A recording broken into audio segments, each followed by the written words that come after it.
मिथुन राशि वालों के लिए नवंबर और दिसंबर का महीना प्रेम और वैवाहिक जीवन के लिए कैसा रहेगा।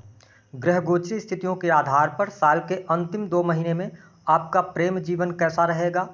जो लोग रिलेशनशिप में हैं, क्या उनके लिए नवंबर और दिसंबर के महीने में प्रेम विवाह होने का योग बनेगा। जिन लोगों के शादी से संबंधित बात नहीं बन पा रही थी, उनके लिए क्या स्थितियां होंगी। आपका दाम्पत्य जीवन कैसा रहेगा और संतान की क्या स्थिति रहेगी। और यदि आपके जीवन में शादी को लेकर कोई समस्या आ रही है, बार बार रिश्ता आता है लेकिन रिश्ता बन नहीं पा रहा है, शादी के योग्य है, शादी नहीं हो पा रही है, अड़चनें आ रही हैं, तो आपको कौन से 3 आसान उपाय करने हैं, इस पर भी हम विस्तार से चर्चा करेंगे। तो चलिए वीडियो की शुरुआत करते हैं। उससे पहले यदि आप चैनल पर पहली बार आए हैं तो चैनल को सब्सक्राइब कर लीजिएगा, नोटिफिकेशन बेल को भी ऑन कर लीजिएगा। देखिए, मिथुन राशि वालों, नवंबर और दिसंबर के महीने की जब हम बात करते हैं तो मंगल आपके वाणी स्थान से नीचगत अवस्था में नवंबर और दिसंबर के महीने में गोचर करेंगे। वही सूर्य नीचगत अवस्था में पंचम भाव में रहेंगे, हालांकि फिर इनका राशि परिवर्तन हो जाएगा। शुक्र आपके सप्तम स्थान से गोचर करेंगे, यानी कि 2 दिसंबर तक सप्तम स्थान में रहेंगे 7 नवंबर से। उसके बाद ये अष्टम भाव में चले जाएंगे। वही सप्तमेश होकर देवगुरु बृहस्पति आपके 12वें भाव से गोचर करेंगे। राहु दशम स्थान में, शनि आपके 9th हाउस में शश राजयोग का निर्माण कर रहे हैं। हम बात करते हैं कि आपका प्रेम जीवन कैसा रहेगा। देखिए, मिथुन लग्न या मिथुन राशि है आपकी, तो आपके पंचम भाव के जो स्वामी बनते हैं वो शुक्र बनते हैं। शुक्र सप्तम स्थान से गोचर करेंगे, लेकिन पंचम स्थान में सूर्य देव की उपस्थिति के कारण आप देख पाएंगे, साथ ही मंगल की भी दृष्टि आपके पंचम स्थान पर पड़ेगी। तो ऐसी स्थिति में 1 तारीख से लेकर और 16 नवंबर 2024 तक प्रेम संबंधों में आपको उतार चढ़ाव का सामना करना पड़ेगा, यानी कि रिलेशनशिप में वाद विवाद, लड़ाई झगड़े की स्थिति ज़्यादा रह सकती है। हालांकि आप मिथुन राशि वाले हैं तो आपकी बहुत ज़्यादा एनर्जी अपने पार्टनर के प्रति रहने वाली है, लेकिन थोड़ा सा आपका जो नेचर रहेगा वो एग्रेसिव नेचर हो सकता है, ओवर पजेसिव हो सकते हैं आप, और आपके पार्टनर में अहंकार की स्थिति भी देखने को मिलेगी।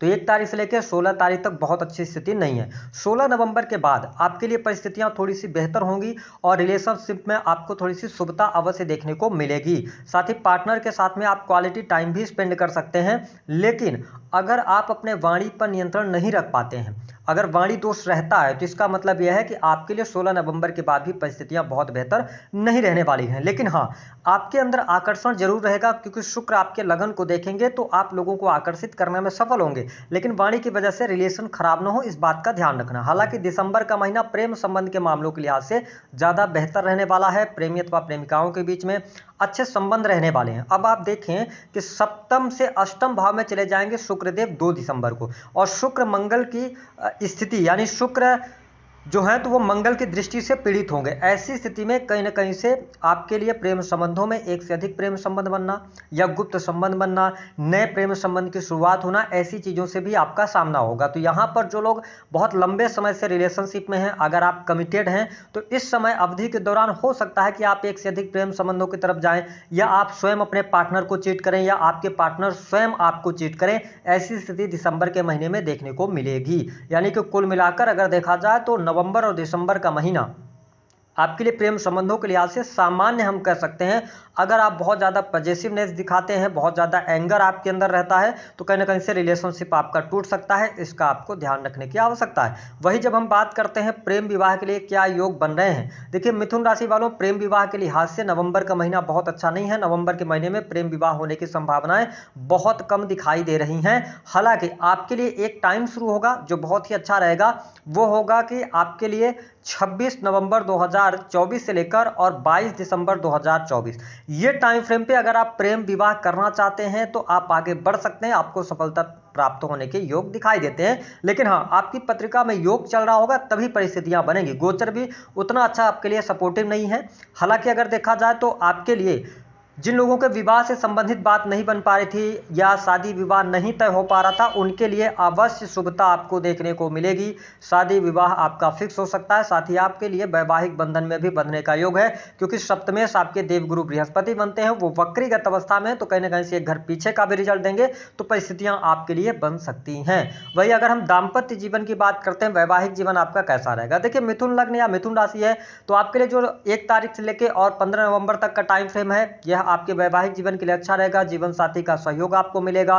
साथ ही अगर आपके जीवन में किसी भी प्रकार की परेशानी भी चल रही है, पहले से रिलेशन आपके खराब चल रहे थे, तो रिलेशन में आपको सुधार अवश्य देखने को मिलने जा रहा है। अगर देखा जाए तो आपके लिए 16 नवंबर से लेकर और 28 नवंबर 2024 तक यात्रा के योग बनते हैं। आप घूमने फिरने जा सकते हैं, पार्टनर के साथ में अपने फैमिली मेंबर से मिलने जा सकते हैं। हालांकि दिसंबर के महीने की अगर हम बात करते हैं तो यहाँ पर दिसंबर का महीना आपके लिए अच्छा है ना। 15 दिसंबर तक की परिस्थितियां बहुत बढ़िया हैं। दाम्पत्य जीवन आपका अच्छा रहेगा, जीवन साथी का सहयोग मिलेगा। अगर आप विदेश में रह रहे हैं तो भी आपका दाम्पत्य जीवन अच्छा दिखाई दे रहा है, और यदि आप इंडिया में रह रहे हैं तो भी दाम्पत्य जीवन अच्छा दिखाई दे रहा है। हालांकि 15 दिसंबर के बाद जब सूर्य देव का राशि परिवर्तन होगा, सप्तम स्थान से आएंगे, तो 15 दिसंबर से लास्ट दिसंबर तक थोड़ा सा आप सावधानी पूर्वक आगे बढ़िएगा। अहंकार की वजह से अथवा वाद विवाद ज़्यादा बढ़ सकते हैं, लेकिन कुल मिलाकर परिस्थितियां आपके दाम्पत्य जीवन के लिहाज से बढ़िया हैं। कोई बहुत ज़्यादा प्रॉब्लम, कोई समस्या दिखाई नहीं दे रही है। पति पत्नी के बीच में नोकझोंक रहेगी, लेकिन परिस्थिति आपके बेहतर बन रही है। हाँ, इस बात का ध्यान आपको अवश्य रखना है कि शुक्र मंगल की जब युति हो रही है, यानी दृष्टि युति हो रही है, तो दिसंबर के महीने में एक्स्ट्रा मैरिटल अफेयर से आपको बचना होगा। अगर आप पहले से हैं तो वो चीज़ें उजागर हो सकती हैं, ऐसी स्थितियां देखने को मिलेंगी, क्योंकि शुक्र जब मंगल से पीड़ित होंगे तो कहीं ना कहीं से प्रॉब्लम ये क्रिएट करते हैं रिलेशनशिप को लेकर, या व्यक्ति में भटकाव की स्थितियां ज़्यादा बढ़ जाती हैं। हाँ, जिन लोगों के जीवन में यदि ग्रह दशाएं खराब चल रही होंगी तो सप्तमेश 12th हाउस से गोचर कर रहे हैं, तो सेपरेशन की स्थितियां बनेंगी। हो सकता है वो कोई भी कारण हो कि पति पत्नी के बीच में किसी कारण से दूरियां बन जाएं, ऐसी स्थिति रहने वाली है, तो इसका आपको ध्यान रखने की आवश्यकता रहेगी। संतान की स्थिति की बात करते हैं तो 1 तारीख से लेकर 15 नवंबर तक का समय जो रहेगा वो संतान के लिहाज से अच्छा नहीं रहेगा। संतान के हेल्थ पर दिक्कत आएगी, संतान के स्वास्थ्य को लेकर चिंताएं रहेंगी। लेकिन 15 नवंबर से लेकर लास्ट दिसंबर तक का टाइम फ्रेम आपकी संतान के लिए अच्छा रहने वाला है। संतान की प्रगति होगी, संतान की पढ़ाई लिखाई अच्छी रहेगी। अगर संतान के शादी विवाह को लेकर कोई समस्या चल रही थी मिथुन राशि वालों, तो आपके लिए 25 नवंबर के बाद का टाइम बढ़िया है। संतान के शादी विवाह तय होने के योग यहां पर दिखाई दे रहे हैं। हालांकि ओवरऑल अगर हम बात करें तो यह समय आपके लिए चाहे रिलेशनशिप वाइज हो, चाहे करियर वाइज हो, सुख सुविधा वाइज हो, हर प्रकार से आपके लिए अच्छा रहने वाला है। थोड़ा वाणी पर नियंत्रण रखिएगा और इसके साथ एग्रेसिव होने से बचिएगा। वाहन वगैरह चलाते तो सावधानी पूर्वक चलाइएगा। अब बात कर लेते हैं 3 महत्वपूर्ण उपायों की। देखिए, आपके सप्तमेश जो बनते हैं वो देवगुरु बृहस्पति बनते हैं। तो अगर आपके जीवन में किसी भी प्रकार से शादी को लेकर समस्या आ रही है, शादी नहीं हो पा रही, तो आपको एक काम करना है कि अपने बेडरूम में एक आप फुल मून, जो चंद्रमा होता है ना, चंद्र, इसका आप एक फोटो चंद्रमा का निकलवा लीजिए जिसमें फुल मून हो और अपने बेडरूम में लगा दीजिए। पहला उपाय ये करना। दूसरा उपाय, अपने नहाने के पानी में हल्दी डालकर नहाना शुरू कीजिए और शरीर में आप छोटा मोटा सोना धारण कर लीजिए, कोई लॉकेट आप जरूर धारण कर लीजिए बृहस्पतिवार के दिन। तीसरा उपाय आपको यह करना रहेगा, आपको थोड़ी सी मात्रा में पिसी हुई हल्दी लेनी है और उसके बाद आपके आसपास जो भी जल से संबंधित स्रोत हों, जैसे कि आप नदी हो, तालाब हो, नहर हो या समुद्र हो, साफ स्वच्छ जल बह रहा हो, वहां पर शाम को 4 बजे के बाद आप जाइए।